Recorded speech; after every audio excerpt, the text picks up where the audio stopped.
Shu xalq bilan qatorda do'stim sizga bitta o'zimni do'stona maslahatim aytib qo'ymoqchiman. Meni yaxshi bilasiz. Har doim o'zimni yaqinim uchun to'g'risini gapiraman. Begona bo'lsa menga ne keraksa, xohlagan ishni qilaverasiz, farqi yo'q.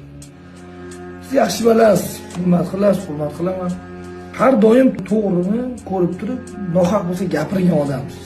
Lekin atrofingizda har xil nas bosgan tapchikalar paydo bo'lib qoldi-da. Ular juda ham yaqin o'zingizda olib yursangiz, yo ularga kelib turgan nas hayotingizga yo sportingizga aniq ta'sirini o'tkazadi. Men sizga do'stim maslahatim bunaqa tapchikalarni atrofdan tozalash kerak. U tapchikalarning razmeri bo'lmaydi. Bugun siz oyog'ingizga tushib ketadi, ertaga boshqa oyog'iga tushib ketadi, shu oyoqlar tagida yuraveradi o'ralash. Men hozir boyingizni ko'rib, mastrinamga o'tirdim, bitta so'z chiqib qoldi. Kecha bizni sotganlar ertaga sizni sotadi. Sotilganlar otilmaydi, otilganlar sotilmaydi do'stlar.